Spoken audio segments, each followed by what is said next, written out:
الحمد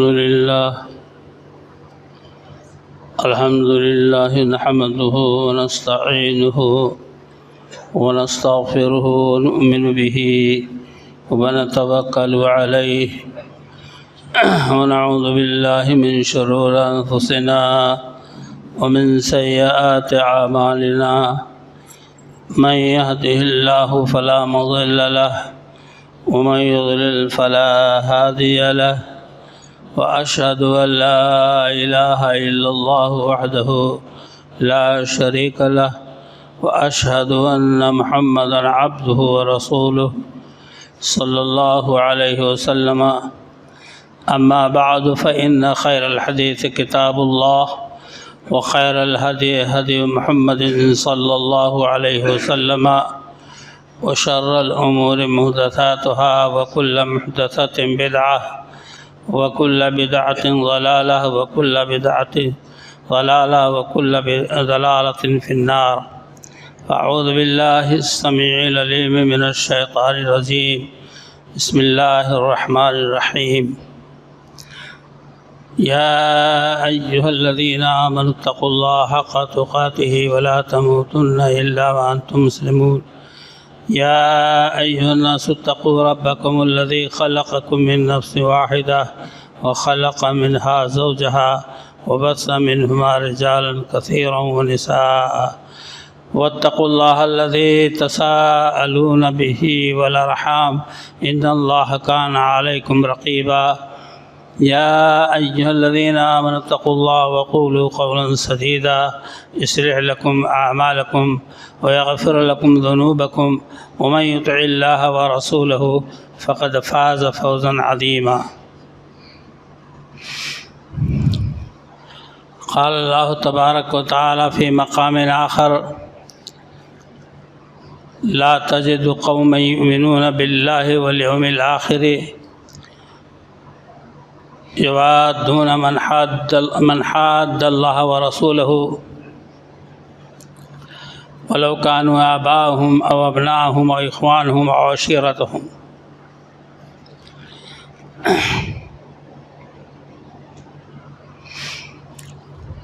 اللہ رب العالمین حاکم الحاکمین کی حمد و ستائش اور عظمت و بزرگی ذکر کرنے کے بعد اس کائنات کے آخری پیغمبر خاتم النبیین جناب محمد الرسول اللہ صلی اللہ علیہ وسلم پر بے شمار درود و سلام کے بعد میں نے ایک آیت کا ٹکڑا تلاوت کی ہے جس کا تعلق آج کل کے ماحول سے ہے. حضرات گرامی، اللہ کے رسول صلی اللہ علیہ وسلم سے محبت جزو ایمان ہے. اگر اللہ کے رسول صلی اللہ علیہ وسلم پر ایمان اور آپ سے محبت نہیں ہے تو یاد رکھو کہ ہم مومن نہیں کہلائے جائیں گے. ہمارا شمار دنیا والوں کا شمار کافرین اور مشرکین میں سے ہوگا. میرے دوستوں اور بھائیوں، آج یہ دور چل رہا ہے اباحیت پسند لوگ کہ تھوڑا موڑا کام کر کے اپنے ایمان کا، اسلام کا، محبت رسول کا مظاہرہ کر لو اور دین کا کام ہو گیا. اللہ کے رسول صلی اللہ علیہ وسلم سے محبت کس طرح کی جاتی ہے، کس طرح کرنی چاہیے، صحابہ کرام رضوان اللہ علیہم اجمعین کی زندگی کا مطالعہ کریں تو آپ کو یہ احساس ہوگا کہ ہم نے ابھی تو دین اسلام میں قدم ہی نہیں رکھا. ہم کتنے دور ہیں ابھی ان مواقع سے جہاں جان جوخم میں ڈالنی پڑے گی، جہاں مال لٹ جائے گا، جہاں آل اولاد چھوٹ جائیں گے، پراپرٹی سب ختم ہو جائے گی. میرے دوستوں اور بھائیوں، یہ دیکھنا ہو کہ محبت کس طرح سے کرنی چاہیے۔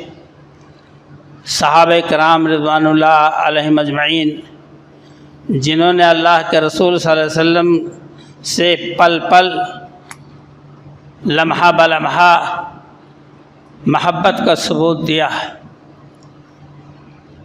سب سے پہلے میں اس ذات گرامی کا نام لینا چاہتا ہوں، امت کے سب سے افضل انسان، انبیاء کے بعد جن کا درجہ ہے وہ حضرت ابوبکر صدیق رضی اللہ تعالیٰ عنہ۔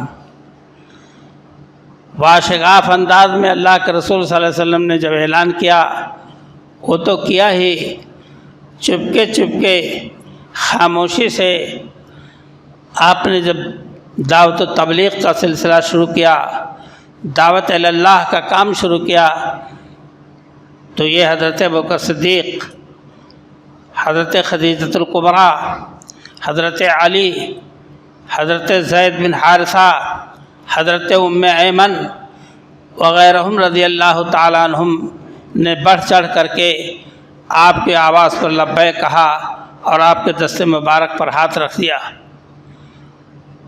خالی اتنا ہی نہیں تھا، وہ یہ تھا کہ میں جان بوجھ کر اللہ رب العالمین کے دین کو قبول کر رہا ہوں، اس کا نتیجہ کیا ہوگا وہ سب سامنے تھا۔ اللہ کے رسول صلی اللہ علیہ وسلم حضرت عروہ بن زبیر نے حضرت عمرو بن العاص رضی اللہ تعالیٰ عنہ سے پوچھا کہ ذرا بتلائیے کہ اللہ کے رسول صلی اللہ علیہ وسلم پر سب سے زیادہ مشکل وقت اور مشکل گھڑی کون سی آئی ہے جسے آپ نے اپنی آنکھوں سے دیکھا ہو؟ حضرت عمرو بن العاص کہتے ہیں سب سے مشکل گھڑی، سب سے آلام و مصائب سے بھرا معاملہ یہ میں نے دیکھا کہ اللہ کے رسول صلی اللہ علیہ وسلم حتیم میں نماز پڑھ رہے ہیں۔ خانہ کعبہ بنا ہوا ہے، اس کے ایک طرف اتر جانب کچھ دیوار اونچی گھیر دی گئی ہے، اس کا نام حتیم ہے، وہ بھی کعبے کا حصہ ہے۔ آپ صلی اللہ علیہ وسلم اس میں نماز پڑھ رہے ہیں۔ عقبہ بن ابی معیط آیا اور اپنی چادر اٹھا کر کے نبی صلی اللہ علیہ وسلم کے گلے میں پھنسایا۔ جب گلے میں پھنس گئی چادر تو بھینچنا شروع کیا۔ اٹیمپٹ ٹو مرڈر کا منظر تھا، بڑا مشکل وقت تھا، اور مار ڈالنے کا پورا پلان تماشائی تماشا دیکھ رہے تھے۔ یار غیر نبی ابوبکر صدیق رضی اللہ عنہ کو خبر ہوئی، بھاگ کر آئے، اس کو دھکے دے کر ہٹایا اور کہنے لگے تقتلون رجلا ان یقول ربی اللہ، کہ ایسے شخص کو تم قتل کا ارادہ کرتے ہو جو کہتا ہے کہ میرا رب اللہ۔ روتے جاتے تھے، کہتے جاتے تھے اتقتلون رجلا ان یقول ربی اللہ، تم ایسے شخص کو قتل کرنا چاہتے ہو جو یہ کہتے ہو کہ میرا رب اللہ ہے۔ اس بنیاد پر بڑی ہمت، بڑی جواں مردی پامردی کی بات تھی کہ ابوبکر صدیق رضی اللہ عنہ نے اس وقت پورے جتھے کا مقابلہ کیا، انہیں چھوڑ کر آپ پر پل پڑے، اتنا مارا جوتوں سے، آپ کے چہرے کے اوپر چڑھ چڑھ کر کے، پیٹ و پیٹھ پر چڑھ کر اس قدر مارا کہ راوی کہتے ہیں کہ ابوبکر صدیق کے بال کو اگر ہاتھ میں سے چھوا جاتا تو جس جگہ چھوا جاتا وہ بال آسانی سے پورا کا پورا چٹکی میں آ جاتا۔ یہ ہے محبت رسول، کہ اللہ کے رسول صلی اللہ علیہ وسلم کی محبت کی بنیاد پر حضرت ابوبکر صدیق رضی اللہ تعالیٰ عنہ قوم کا غم سہ رہے ہیں، تکلیف جھیل رہے ہیں۔ اللہ کے رسول جناب محمد رسول اللہ صلی اللہ علیہ وسلم کا معاملہ اسی طرح ایک موقع پر آیا، اور جب ابوبکر صدیق کو لوگوں نے مارنا شروع کیا، بے دم کر دیا، مردہ جان کر جانے لگے تو ام الخیر سے کہا ان کی ماں سے کہ ان کے ہوش آ جائے تو پانی کھانا دے دینا۔ ہوش آ گیا، شام ہوتے ہوتے ماں کو پر نظر پڑی۔ ماں نے کہا بیٹا کچھ کھانا کچھ پانی لے آؤ۔ کہا نہیں، یہ بتاؤ اللہ کے رسول کیسے، آپ کا حال کیا ہے؟ جب اس پیروکار اور مقتدی کا، اس امتی کا یہ حال ہے جو اصل و جڑ بنیاد ہے دین کے، ان کا کیا ہے؟ بتلایا کہ مجھے کوئی خبر نہیں۔ ابوبکر صدیق رضی اللہ عنہ نے کہا جاؤ ام جمیل کے پاس، وہ بنت خطاب ہیں، عمر بن خطاب کی بیٹی ہیں، شاید انہیں کا نام فاطمہ بنت خطاب ہے۔ وہ گئیں وہاں اور بتلایا کہ ابوبکر نے ہم کو آپ کے پاس بھیجا ہے۔ انہوں نے کہا کہ میں نہ جانتی ہوں کہ ابوبکر کون ہے، نہ میں جانتی ہوں کہ محمد رسول اللہ صلی اللہ علیہ وسلم کون ہے۔ ہاں میں چل سکتی ہوں اس مقام تک جہاں ابوبکر پڑے۔ آئیں، نظر پڑی، چیخ پڑی یا اللہ یہ درگت۔ پوچھا کہ اے ام جمیل بتاؤ اللہ کے رسول کیسے، محبت دیکھتے جائیے۔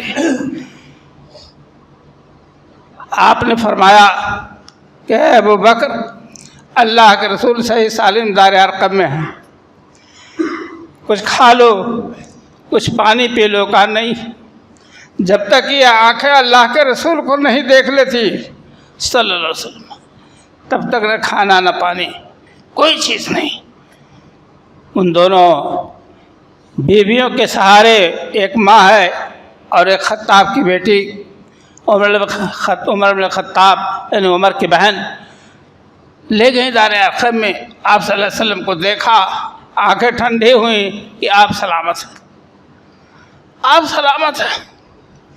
میرے دوستوں اور بھائیوں، یہ بناوٹی محبت جو شور شغابہ پر مشتمل ہے، یہ بناوٹی محبت جو جلوس پر شامل ہے، اللہ تعالیٰ کو بالکل پسند نہیں، نہ اس کی اللہ کو حاجت و ضرورت اور نہ مطلوب ہے آپ سے۔ کیا آپ نے نہیں سنا کہ ایک انصاریہ صحابی غزوہ احد کے موقع پر جب ہنگامہ اور شور ہو گیا کہ اللہ کے رسول شہید کر دیے گئے، مدینہ کے باہر کھڑے ہیں، آنے والا قافلہ آ رہا ہے، کوئی کہتا ہے تیرا باپ شہید ہو گیا، کوئی قافلہ کہتا ہے تیرا، کوئی گروہ کہتا ہے تیرا شوہر شہید ہو گیا، کوئی کہتا ہے کہ تیرا بھائی شہید ہو گیا، تیرا بیٹا شہید ہو گیا۔ ایک سے ایک غم لوگ پیش کر رہے ہیں، لیکن ہر غم پر وہ انصاریہ صحابیہ رضی اللہ عنہ کہتے ہیں کہ بتاؤ اللہ کے رسول کیسے ہیں، باپ شہید ہو گیا، بیٹا شہید ہو گیا، بھائی شہید ہو گیا، شوہر شہید ہو گیا، آپ لوگ بتائیں کہ اللہ کے رسول کیسے ہیں۔ لوگوں نے کہا خیریت سے واپس آ رہے ہیں پیچھے۔ تو ان کا جواب کیا تھا جانتے ہو؟ کلو مصیبت بعدک جلل، ہر مصیبت آپ کے ہوتے ہوئے ہیچ، کوئی مصیبت نہیں۔ اگر آپ زندہ سلامت ہیں، آپ بخیر ہیں تو کوئی بات نہیں ہے۔ باپ گیا اللہ کی راہ میں، شوہر گیا، بیٹا گیا، بھائی گیا، سب اللہ کی راہ میں کام آ گئے، اللہ کا شکر ہے۔ اگر آپ کو نبی اکرم صلی اللہ علیہ وسلم سے محبت ہے، تازہ خواہش داشتن گرداغ ہے سینہ راہ، گاہے گاہے باز خائیں قصے پارے نہ رہا۔ میرے دوستوں اور بھائیوں، ایک ہی نہیں، ابوبکر صدیق رضی اللہ تعالیٰ عنہ ہجرت کا وقت آیا، غار ثور میں تشریف لے گئے، اندر صفائی کی، اس کھو کی صفائی کی، ایک ایک سوراخ کو کپڑے کے چتھڑوں سے بند کیا، ایک سوراخ باقی رہ گیا۔ اللہ کے رسول صلی اللہ علیہ وسلم کو اندر بلایا، اب آئیے آرام فرما ہوئیے۔ آپ تشریف لے گئے، ایک سوراخ جو باقی تھا اس پر اس اندیشے سے کہیں کوئی موذی جانور یہاں سے نکل رہا ہے تو انگوٹھا رکھ دیا اپنا۔ ابوبکر صدیق رضی اللہ تعالیٰ اپنی جان کی پرواہ نہیں ہے، اللہ کے رسول صلی اللہ علیہ وسلم کی محبت اور آپ کی جان کی پرواہ ہے۔ ایک موذی جانور آیا اور ڈس لیا۔ آپ صلی اللہ علیہ وسلم ابو بکر صدیق رضی اللہ عنہ کے ران پر سر مبارک رکھ کے سو رہے تھے، جگانا بھی بے ادبی سمجھی کہ مجھ جگا کے کوئی مصیبت و پریشانی بتائیں۔ اللہ اکبر، آنسو کے قطرات جب آپ کے چہرے سے ڈھلک کر حضور اکرم صلی اللہ علیہ وسلم کے چہرے مبارک پر پڑے تو آپ کی آنکھ کھل گئی۔ ابو بکر کیا بات ہے، تم نے بتایا نہیں، جگایا نہیں؟ اللہ کے رسول صلی اللہ علیہ وسلم مناسب نہیں سمجھا کہ میں آپ کو بیدار کروں۔ کوئی موذی جانور نے اندر سے ڈس لیا ہے جس کا زہر پورے بدن میں پھیلتا جا رہا ہے۔ آپ نے فوراً اپنا لعاب مبارک لگایا، زہر کا اثر ختم ہو گیا۔ محبت دیکھنا ہے، آؤ ابو بکر کے دربار میں دیکھو، عمر فاروق کے دربار میں دیکھو، عثمان غنی اور علی رضی اللہ عنہ کے دربار میں دیکھو، ان کی زندگی، ان کے حیات مبارکہ میں دیکھو۔ ابو بکر صدیق رضی اللہ تعالیٰ عنہ چل پڑے۔ سفر لمبا ہے، تقریباً 300 میل کا فاصلہ ہے، 450-500 کلومیٹر کا جا رہے ابو بکر صدیق رضی اللہ عنہ، کبھی داہنے طرف، کبھی بائیں طرف، کبھی آگے بڑھتے، کبھی پیچھے ہٹتے۔ اللہ کے رسول صلی اللہ علیہ وسلم نے پوچھا، ہے ابو بکر ایسا کیا ماجرا ہے، تم چلتے چلتے کبھی آگے بڑھ جاتے ہو، چلتے چلتے کبھی پیچھے ہٹ جاتے ہو، کبھی دائیں کبھی بائیں؟ عرض کیا ہے اللہ کے رسول صلی اللہ علیہ وسلم، اے محبوب رب دو جہاں، جب مجھے احساس ہوتا ہے دشمن سامنے سے بھی آ سکتا ہے تو میں آگے بڑھ جاتا ہوں کہ مقابلہ میں کروں، مصیبت میرے اوپر آئے میں اس کے راستے کو روکوں۔ جب خطرہ محسوس دائیں سے ہوتا دائیں طرف، بائیں سے خطرہ محسوس ہوتا بائیں طرف، اور جب خطرہ پیچھے سے ہوتا میں پیچھے ہو جاتا ہوں کہ آپ پر آنچ نہ آنے پائے۔ یہ کون تھے؟ یہ وہ لوگ تھے جو آقا مدنی سید الانبیاء جناب محمد رسول اللہ صلی اللہ علیہ وسلم سے محبت کرنے والے تھے۔ یہ ابو بکر صدیق رضی اللہ تعالیٰ عنہ ہے، یہ ابو بکر صدیق رضی اللہ تعالیٰ عنہ ہے۔ زندگی کا پورا ماحصل اللہ کے رسول صلی اللہ علیہ وسلم کی محبت میں گزر گیا، مگر یہ کھوکھلے بازی اور چوچلے بازی جو آج لوگوں نے نکال رکھا ہے، اسلام شرمندہ ان سے کہ یہ ہمارے پیروکار ہیں اور آئی لو محمد کا نعرہ لگا رہے ہیں اور محبت کا دم بھر رہے ہیں۔ محبت کا دم بھرنا ہو، تاریخ پڑھو، غزوہ احد پیش آ گیا، غزوہ احد پیش آ گیا۔ اللہ کے رسول صلی اللہ علیہ وسلم نرغے میں تھے، کفار کے نرغے میں آ گئے چاروں طرف سے۔ حضرت طلحہ، حضرت سعد بن ابی وقاص رضی اللہ تعالیٰ عنہ مقابلے میں کھڑے ہو گئے۔ آپ صلی اللہ علیہ وسلم نے اپنے ترکش سے تیر نکالے اور بکھیر دیے اور کہا، سعد بن ابی وقاص تیر چلاؤ، جوابی حملہ کرو، ان کی تیروں کا جواب دو۔ ارمے فدا کا ابی و امی، اے سعد تم تیر چلاتے جاؤ، تمہارے اوپر میرے ماں باپ قربان ہوں۔ آج تک دنیا کے لوگوں نے، صحابہ کرام نے، تابعین اعظام نے، سبوں نے یہی جملہ ارشاد کیا اپنی زبان سے، فدا کا ابی امی، اے اللہ کے رسول میرے ماں باپ آپ پر قربان ہوں۔ لیکن غزوہ احد کے موقع پر اللہ کے رسول صلی اللہ علیہ وسلم نے سعد بن ابی وقاص کو مخاطب کیا اور کہا، آپ تیر چلاتے جاؤ، آپ پر میرے ماں باپ قربان ہوں۔ کتنا بڑا شرف آپ نے عطا کیا ان کو۔ حضرت سعد بن ابی وقاص نے بڑی پامردی، جوامردی کا ثبوت دیا، آپ صلی اللہ علیہ وسلم کے جسم اطہر پر حرف نہیں آنے دیا۔ اور ادھر طلحہ رضی اللہ تعالیٰ عنہ کا عالم یہ تھا جو تیر آتا داہنے سے تو اس سے روکتے، بائیں سے آتا تو اس سے روکتے، نیزہ کوئی مارتا تو اس سے روکتے۔ غرضے کی 30، 35، 39 زخم آپ کے جسم پر تھے جب کفار نے آپ پر حملہ کیا، لیکن نبی صلی اللہ علیہ وسلم پر ذرہ برابر ہی آنچ نہیں آنے دی۔ اور ابو بکر صدیق رضی اللہ تعالیٰ عنہ جب ذکر فرماتے جنگ احد کا، حضرت عائشہ رضی اللہ عنہ فرماتی ہیں کہ جب ابا جان ذکر کرتے جنگ احد کا تو کہتے تھے کہ کل کا کل جنگ کا سارا معاملہ طلحہ رضی اللہ عنہ کے ہاتھ جو ہے حوالے ہے۔ جیسے ہم اور آپ کہتے ہیں نعوذ باللہ من ذالک کہ مین آف دی میچ فلاں، ایسے ہی اس جنگ کے خاص آدمی اور خاص مجاہد حضرت طلحہ رضی اللہ تعالیٰ زخموں سے چور تھے، زخموں سے چور تھے، اللہ کے رسول صلی اللہ علیہ وسلم پر آنچ نہیں آنے دی۔ یہ تھی محبت رسول، محبت رسول کے تقاضے کو صحابہ نے پورا کیا۔ آج مسلمان بن گئے، ایمان والے بن گئے، اور اس کا ادنا بھی تقاضا ہمارے آپ کی زندگی سے نہیں ادا ہو پا رہا ہے۔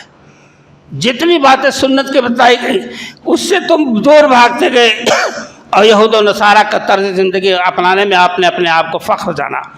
یہی نہیں میرے دوستوں اور بھائیوں، عمارہ بن یزید بن سکن رضی اللہ تعالیٰ عنہ ایک صحابی ہیں، بعض کتابوں میں آتا ہے زیاد بن سکن، لیکن یزید بن سکن کے لفظ سے صاحب کتاب الرحیق المختوم، صاحب الرحیق المختوم نے لکھا ہے کہ اللہ کے رسول صلی اللہ علیہ وسلم نے اعلان کیا مجمع عام میں، صحابہ کرام تشریف فرما ہے، آج میری حفاظت کے لیے کون تیار ہے؟ میرے خیمے کے دروازے پر کون کھڑا ہو کر میری حفاظت کرے گا؟ تو حضرت زیاد بن سکن یا یزید بن سکن کھڑے ہو گئے۔ صحابہ مسکرا دیے، صحابہ ہنس پڑے۔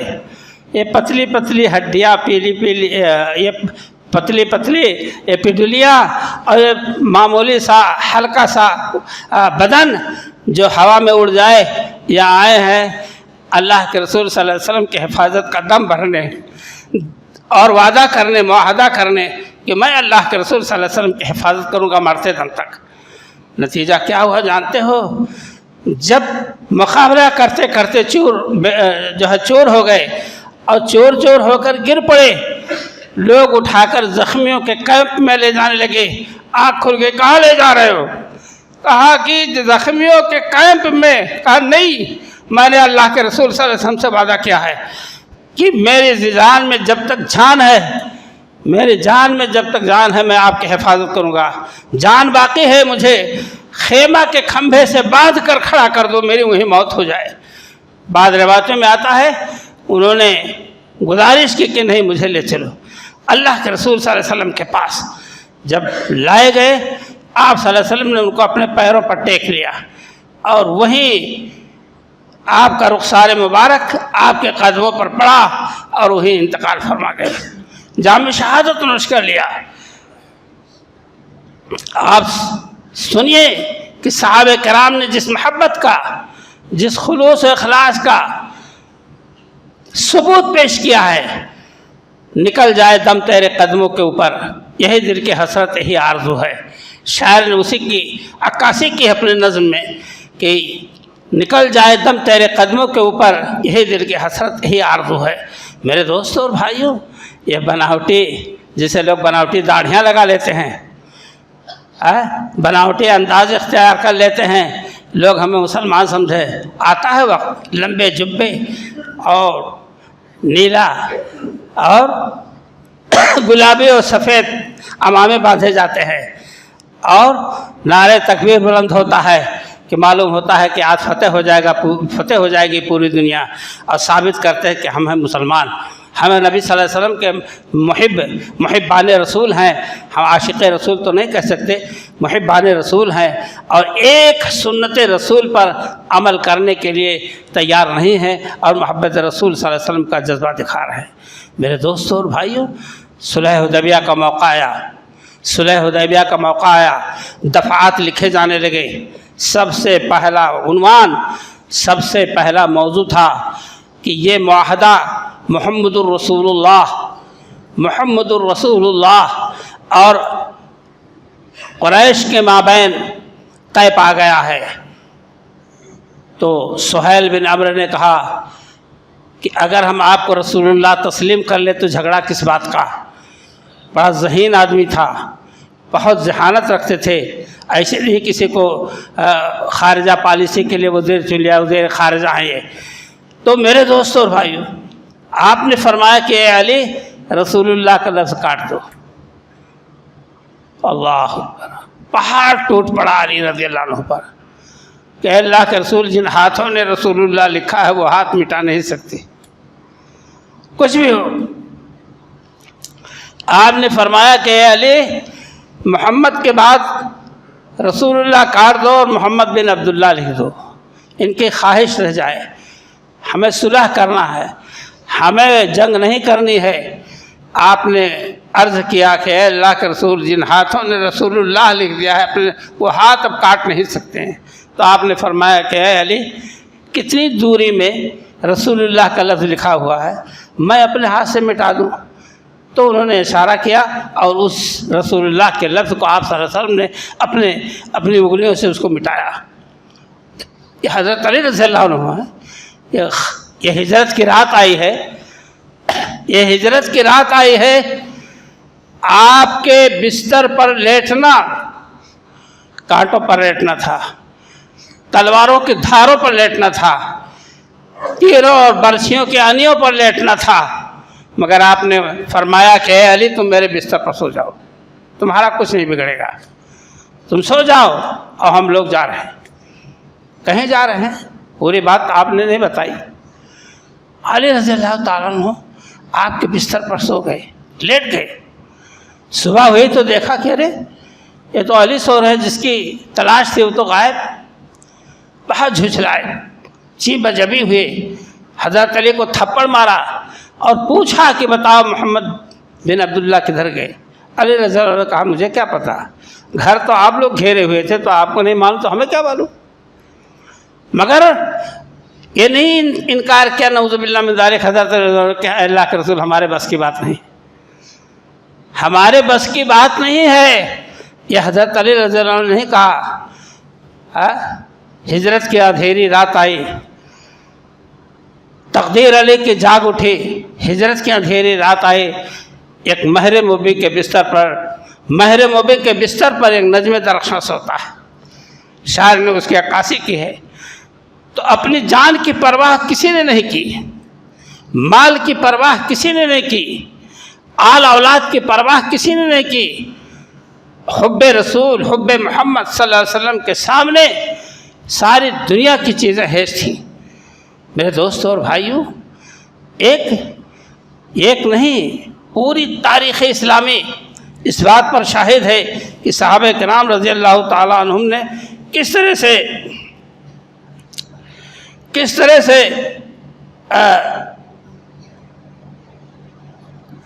سے ثبوت دیا ہے محبت کا۔ اس کا اندازہ ہم اور آپ ان واقعات کی روشنی میں کرتے جائیں اور اپنی زندگی کا جائزہ لیتے جائیں۔ اللہ کے رسول صلی اللہ علیہ وسلم لوٹ رہے تھے غزوہ بنی مستلق سے، مقابلہ کرنے کے بعد جب آ رہے تھے تو ظاہر بات ہے ایک چشمہ پانی کا ملا، وہیں لوگوں نے ڈیرا ڈال دیا۔ اتفاق کی بات، حضرت عمر بن خطاب کا غلام جعجع نامی پانی لینے گیا اس چشمے سے، اور ایک سنان نام کا آدمی انصاریوں میں سے گیا، دونوں میں کسی بات پر دھکا مکی ہو گئی۔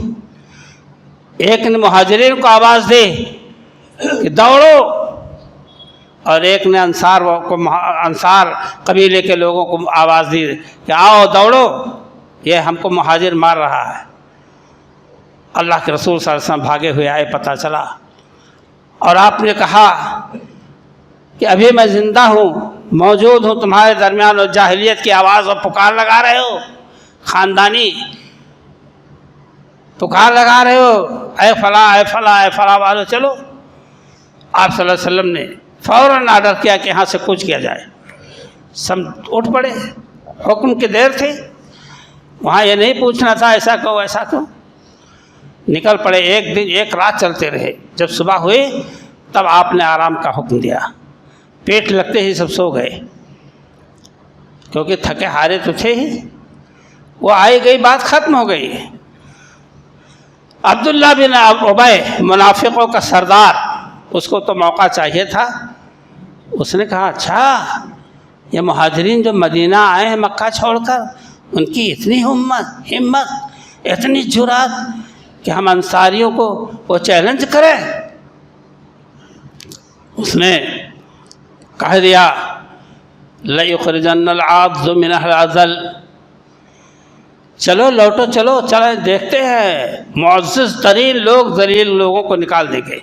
اس نے اپنے آپ کو معزز کہا، منافقین کی گروہ کو جو 300 پر مشتمل تھے انہیں معزز کہا، اور حضور اکرم صلی اللہ علیہ وسلم و صحابہ کرام کو ذلیل کہا۔ لَيُخْرِجَنَّ الْأَعَزُّ مِنْهَا الْأَذَلَّ وَلِلَّهِ الْعِزَّةُ وَلِرَسُولِهِ وَلِلْمُؤْمِنِينَ وَلَكِنَّ الْمُنَافِقِينَ لَا يَعْلَمُونَ۔ اللہ کہتا ہے عزت تو اللہ کے لیے، عزت رسول اللہ صلی اللہ علیہ وسلم کے لیے، عزت مومنین کے لیے ہے، منافقین اس بات کو نہیں جانتے نہ سمجھتے ہیں۔ بات رفتہ رفتہ پھیل گئی۔ مختصراً عبداللہ بن ابی کا بیٹا عبداللہ بن ابی کا بیٹا عبداللہ کو پتہ چلا، جو مسلمان تھے، مومن تھے، اللہ کے اور اس کے رسول پر آخرت پر ایمان تھا، تلوار نکال کے مدینہ کے گیٹ پر کھڑے ہو گئے۔ آج میرا باپ دیکھ لے گا کہ معزز کون ہے، عزیز ترین کون ہے اور ذلیل کون ہے۔ آج میں اپنے باپ کا سر اسی تلوار سے قلم کر دوں گا، کیونکہ اس نے اللہ کے رسول کو ذلیل کہا ہے، مہاجرین کو، مسلمانوں، مومنین، انصار کو ذلیل کہا ہے۔ لَيُخْرِجَنَّ الْأَعَزُّ مِنْهَا الْأَذَلَّ۔ آج اس کو ذلیل اور عزیز کا پتہ چل جائے گا۔ اللہ اکبر! کیا جذبہ تھا کہ اللہ کے رسول صلی اللہ علیہ وسلم کو اتنا کہنا تھا کہ بیٹا آگ بگولا ہو گیا۔ نبی صلی اللہ علیہ وسلم کو سمجھایا، پسر مارے پدر کو یہ رحمت کو ناپسند آیا، تو آپ بیٹے ہیں، وہ آپ کے باپ ہیں، وہ آپ کے باپ ہیں، آپ ان پر ہاتھ نہ اٹھائیں۔ سمجھایا، معاملہ ٹھنڈا ہوا، ورنہ وہ دروازے سے نہیں ہٹ رہے تھے مدینہ کے کہ جب تک، اور جب عبداللہ بن ابی آیا تو اس کے سامنے یہ معاملہ حل ہوا۔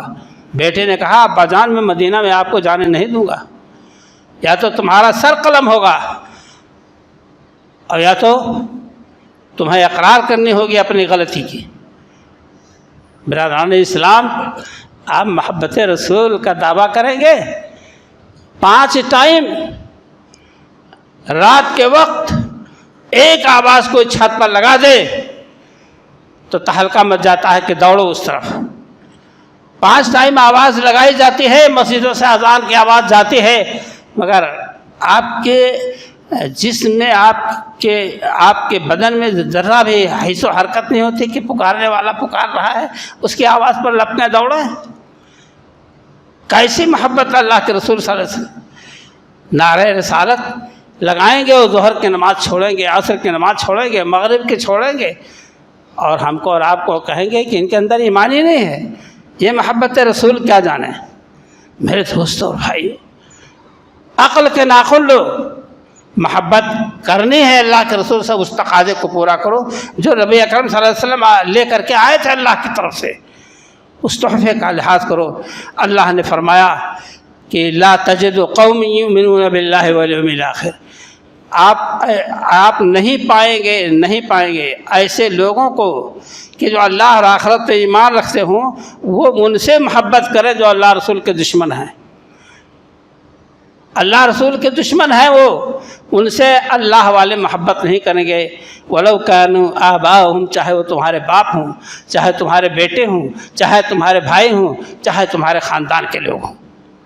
اللہ نے ان کے دلوں میں ایمان کی روح پھونک دی ہے، وہ نہیں دیکھیں گے کہ یہ ہمارے ابا ہیں، ان کو جانے دو، وہ نہیں معاف فرمائیں گے۔ میرے دوستوں اور بھائیوں، ایسوں کو محبت نہیں کریں گے۔ واقعات بہت ہیں، انہی چند باتوں پر احساس دلانے کے لیے میں نے آپ کے سامنے بات کہی ہے، اور امید کرتے ہیں کہ آپ کے اندر بھی کچھ ایمانی غیرت اور جذبہ پیدا ہوگا، حب رسول، محبت رسول کا ثبوت آپ دیں گے، آپ دینی باتوں پر عمل کر کے جو اللہ کے رسول صلی اللہ علیہ وسلم لے کر کے دنیا میں آئے تھے۔ اللہ تعالیٰ سے دعا ہے کہ رب کائنات ہم تمام لوگوں کو صحیح معنوں میں محبت رسول کے تقاضے کو پورا کرنے کی توفیق عطا فرمائے، اور اسی طرح سے ہم کو اور آپ کو اللہ تعالیٰ جھوٹی محبت کا دعویٰ کرنے سے اللہ تعالیٰ محفوظ رکھے۔ ہمارا دعویٰ ہو تو اصلی ہو اور اس کے تقاضے کو ہم پورا کرنے والے ہوں۔